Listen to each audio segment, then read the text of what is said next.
నమస్తే, welcome to 99 TV. మన పూర్వులు మనకిచ్చిన ఒక అద్భుతమైన శాస్త్రం యోగా. ఈ యోగా గురించి ఎప్పటి నుంచో ఉంది. నిజంగా మనం అందరం ఎంతో అదృష్టం చేసుకున్నాం. ఒక అద్భుతమైన యోగా ఉంది. దానిని మనం అనుసరించినట్లయితే ఒక చక్కటి జీవితాన్ని మనం ముందుకు కొనసాగించవచ్చు. అయితే ఇప్పుడు దీని యొక్క ప్రాధాన్యత కాస్త చేరువవుతుంది. ఇది ప్రాచీన కాలం నుంచి అందుబాటులో ఉన్నప్పటికీ కూడా అనేక కారణాల వల్ల ఇప్పుడు మానవాళికి చేరువవుతూ దాని ప్రాధాన్యతను చెప్పుతున్నటువంటి గురువులు కూడా ఉండడం వల్ల దీనిని అలవర్చుకోవడం వల్ల ఎలాంటి ప్రయోజనాలు ఉన్నాయి అని తెలుసుకునే అవకాశం మనకు కలుగుతుంది. ఈరోజు అసలు యోగా ప్రాధాన్యత ఏంటి, మన రోజు జీవితంలో యోగాని ఎందుకు అలవర్చుకోవాలి, అలాంటి ఎన్నో అంశాలని తెలుసుకునే ప్రయత్నం చేసే పనిలో భాగంగా ఈరోజు మనం ఉన్నాము యోగమాత అరుణాదేవి గారు. వారిని అడిగి ఈ యోగా యొక్క ప్రత్యేకతను, వాటి విశేషాలను, వాటి ప్రయోజనాలు మనకు ఎంతవరకు అవసరం, మనం ఎందుకు అవి అనుసరించడం అవసరం ఎంతవరకు ఉంది, ఇలాంటి ఎన్నో విషయాలను తెలుసుకునే ప్రయత్నం చేద్దాం. నమస్తే అమ్మ. నమస్తే అమ్మ. అమ్మ, మిమ్మల్ని ఇలా కలవటం మాకు చాలా ఆనందంగా ఉంది. మీరు చెప్పే ప్రతి మాట కూడా చాలా అద్భుతంగా ఉంటుంది, వెరీ ఇన్ఫర్మేటివ్. సో యోగా గురించి తెలుసుకునే ప్రయత్నం చేద్దాం. అంటే చాలామందికి పరిచయాలు ఉంటూ ఉంటాయి, మీలాంటి వారు చెప్తే అద్భుతంగా ఉంటుంది. దాని యొక్క గొప్పదనం మేము ఇంకా బాగా తెలుసుకునే అవకాశం ఉంటుందన్నమాట. అందుకే ఇప్పుడు యోగా, మెడిటేషన్ అనే రెండు పదాలను వింటున్నాం. ఇవి రెండు ఒకటా వేరువేరా అనే ఒక సందేహం అయితే ఉందమ్మా. ఏంటి రెండు వేరువేరా, లేకపోతే ఇవి రెండు ఒకదానికొకటి లింకప్ అయి ఉన్నాయా, ఒక అంతర్భాగమా ఏంటి? మీరు అన్నది సత్యం. అంతర్భాగమా అన్నారు మీరు. యోగా అనే పదంలోనే ధ్యానం కూడా ఉంది. అంటే ధ్యానము అనేది యోగాలో 7th స్టెప్. ఓకే. యోగా అనే పదం అంటే ఇప్పుడు జనరల్గా ఇప్పుడున్న వాళ్ళకి యోగా అంటే ఓన్లీ ఆసనాలే అని అందరూ అనుకుంటారు. ధ్యానం అంటే అది ఒక అడ్వాన్స్డ్ లేదా ఒక స్పిరిచువల్కి సంబంధించింది అని అనుకుంటారు. ధ్యానం చేస్తున్నావు అంటే అది స్పిరిచువల్ అని అనుకుంటారు కదా, కానీ కాదు.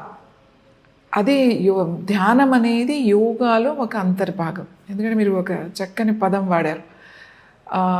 యోగా అంటే ఏంటి అని అంటే దీంట్లో 8 స్టెప్స్ ఉంటాయి. అంటే మన ముందు మనకి ఇంపార్టెంట్ ఏంటి అంటే మన శరీరం.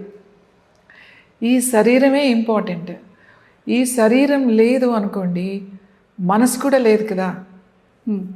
అంతే కదా, మనసు కూడా లేదు. శరీరం ఉంటేనే అన్నీ ఉన్నాయి. శరీరం ఉంటే జీవుడు, జీవాత్ముడు, పరమాత్ముడు అందరూ ఉన్నారు. ఈ శరీరం లేకపోతే ఎవరు లేరు కదా.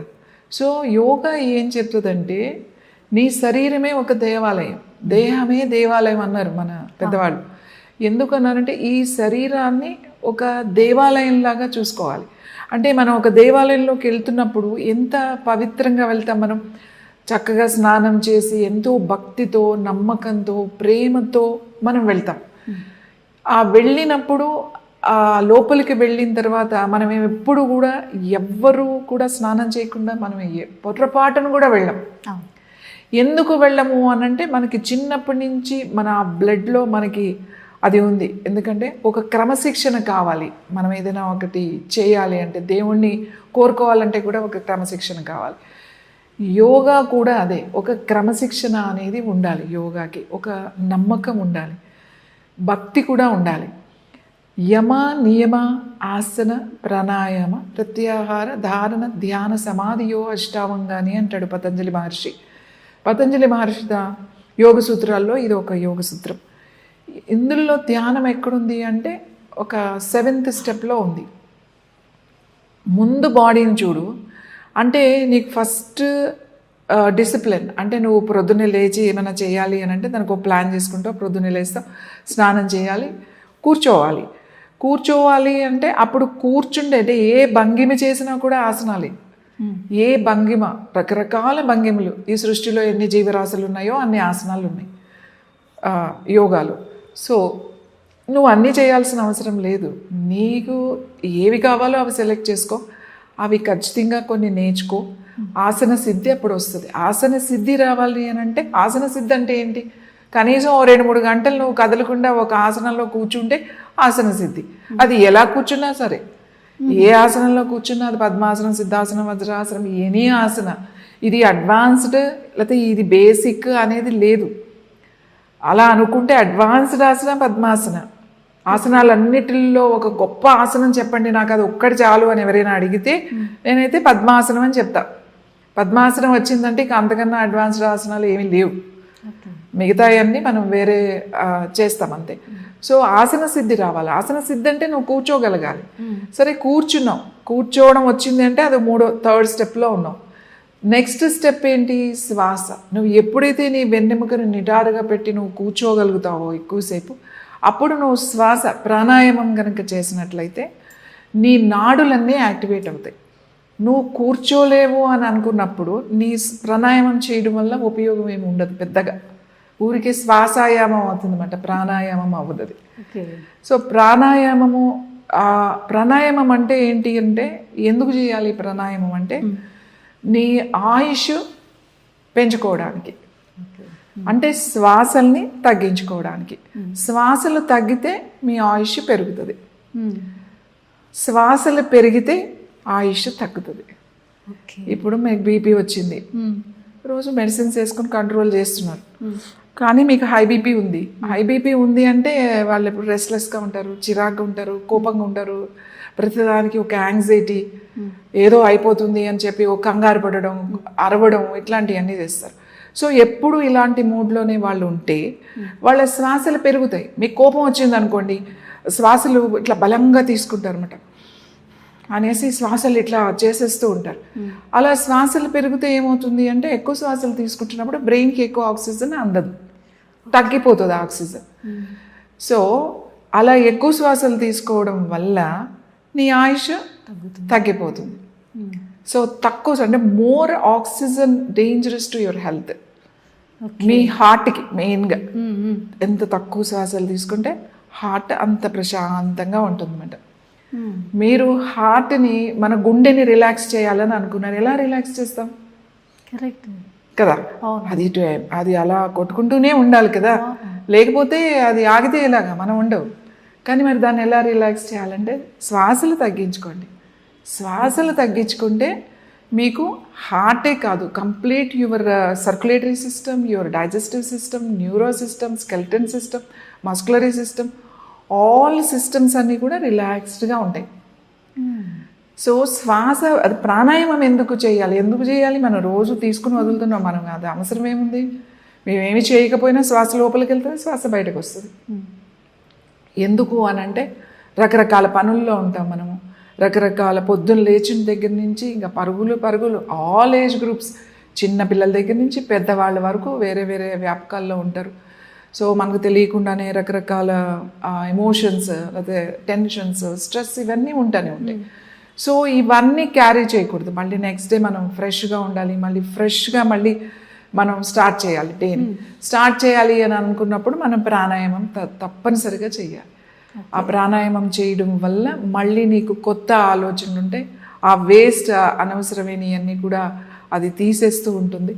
సో కొత్తవన్నీ మళ్ళీ ఫీడ్ అవుతూ ఉంటాయి. నువ్వు కొత్త ఆలోచనలు అంటే మీరు చేసే పనిలో క్వాలిటీ పెరుగుతుంది.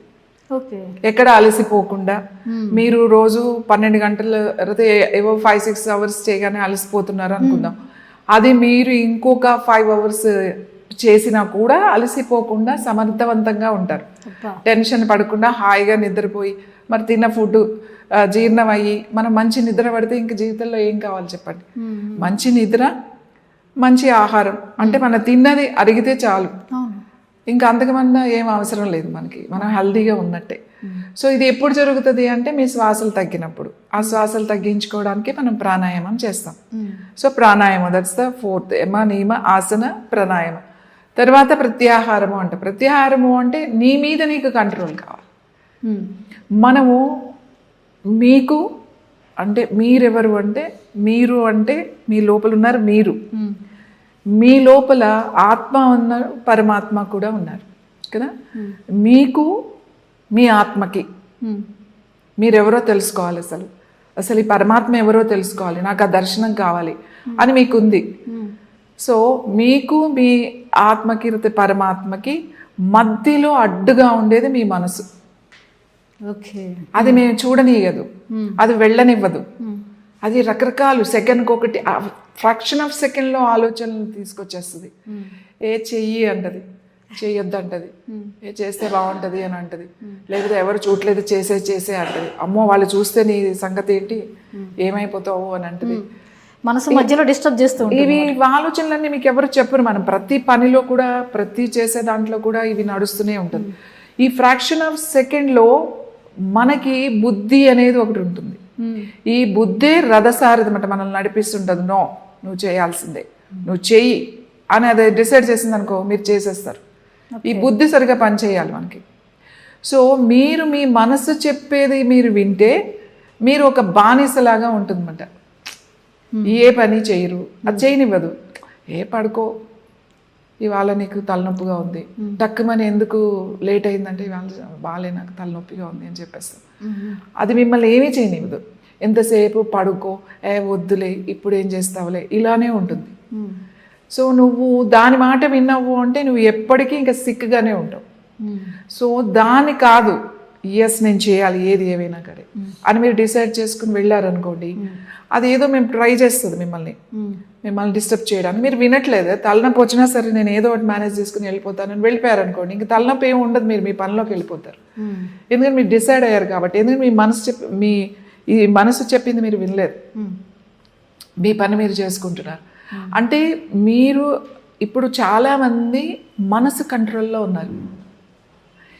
ఈ మనసు ఎలా చెప్తుంది అని అంటే నిన్నెప్పుడు కూడా అది అట్లానే ఉంచుతుంది, కష్టపడనివ్వదు, ఎప్పుడు సుఖంగా ఉండొచ్చు కదా అన్నట్టుగా ఒకటి చేస్తూ ఉంటుంది అనమాట.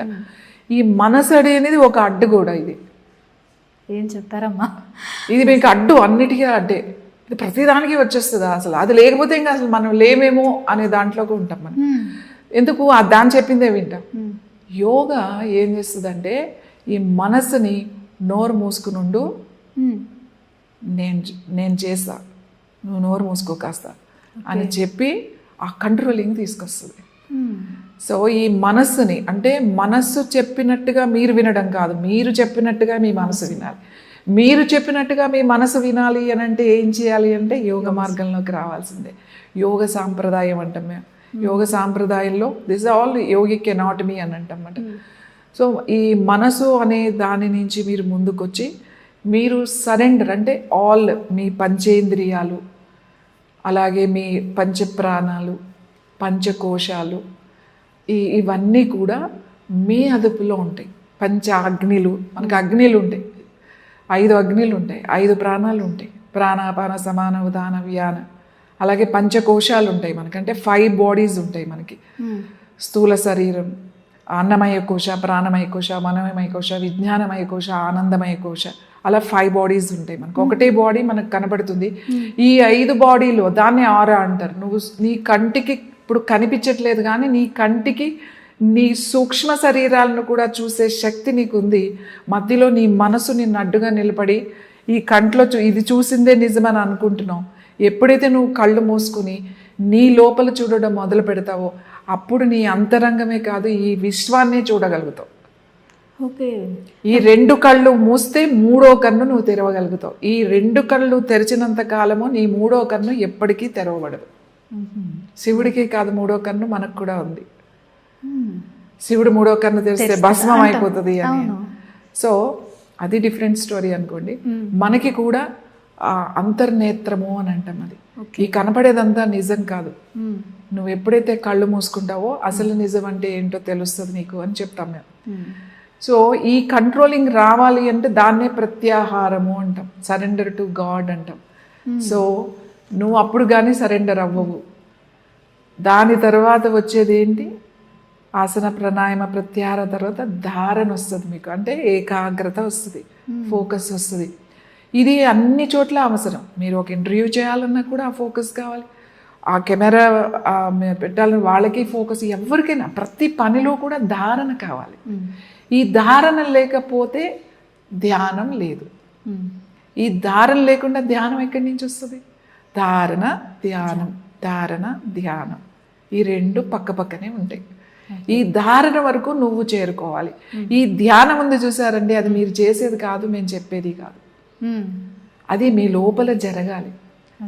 ఎప్పుడు జరుగుతుంది? మీరు ఈ 2 కళ్ళు మూసుకొని మీ అంతర్నేత్రం తెరిచినప్పుడు ఈ ధ్యానం జరుగుతుంది.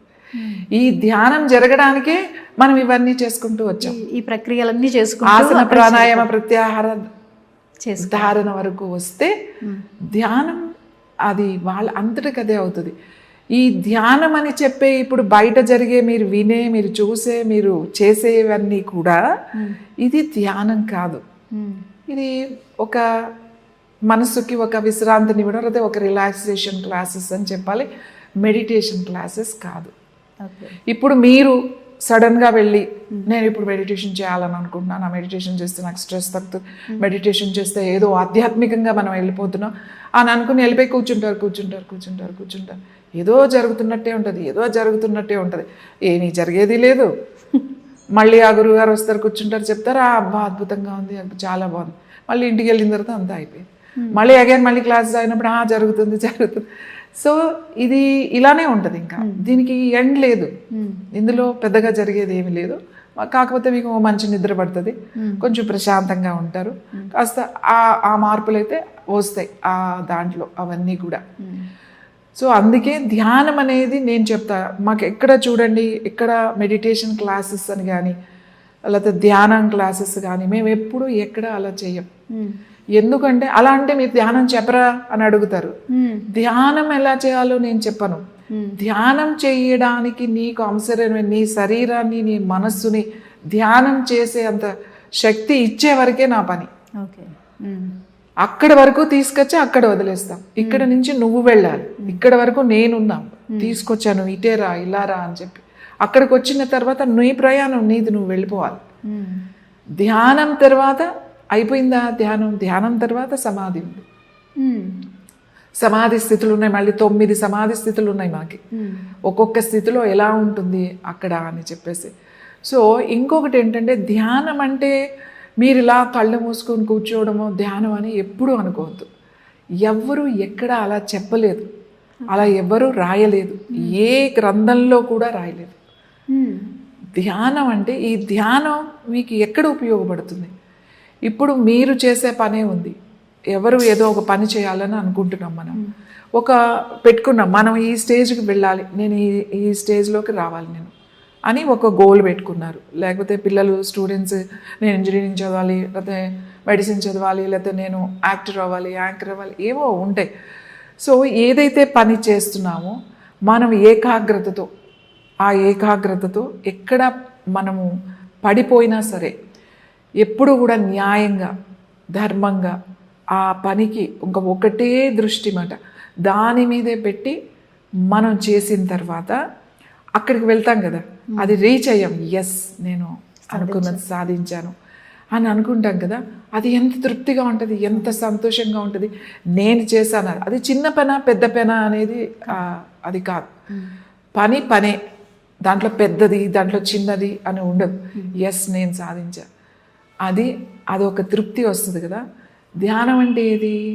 మీరు ఈ ప్రయత్నం చేశారుగా, సంవత్సరమో 2 సంవత్సరాలు 10 సంవత్సరాలు ఎంతో ఒక కాలం, ఎంత పడినా అయినా కూడా లేచి ధైర్యంతో మీరు చేశారు చూడండి. ఈ ప్రయాణం ఏదైతే ఉందో ఇది మెడిటేషన్, ఇది ధ్యానం. అంతేగాని కళ్ళు మూసుకొని కూర్చుని ఎవ్వరూ కళ్ళు మూసుకొని కూర్చోలేరు. కళ్ళు మూసుకొని అంతర్గంగా వాళ్ళు ఎంతో జ్ఞానాన్ని సంపాదించి మనకి ఇచ్చారు. నువ్వేం చేస్తున్నావు? కళ్ళు మూసుకొని ధ్యానం చేస్తున్నా, నేను 9 గంటలు చేస్తున్నా, నేను 6 గంటలు చేస్తున్నా, నేను 5 గంటలు చేస్తున్నా. ఏం చేస్తున్నావు 5 గంటలు చేస్తున్నా? నాకు మూలాధార చక్ర యాక్టివేట్ అయిపోయింది, నాకు సహస్రాహార ఓపెన్ అయిపోయింది, నేను ఇంకా ఇప్పుడు ఏమైంది? సహస్రాహార ఓపెన్ అయితే కనీసం నీ గురించి నీకు తెలిసిందా? నువ్వెక్కడున్నావో తెలిసిందా? పోని భగవంతుడేంటో అర్థమైందా నీకు? ఎంతసేపు మీకు నువ్వుల నూనె పోసి దీపాలు వెలిగించాలా, నెయ్యి పెట్టి దీపాలు వెలిగించాలా, తూర్పు వైపు పెట్టాలా, ఉత్తరం వైపు పెట్టాలా అనే ధ్యాస తప్ప అసలు దీపం ఎందుకు పెడుతున్నావు అనే ధ్యాస ఎవరికి లేదు. కరెక్ట్.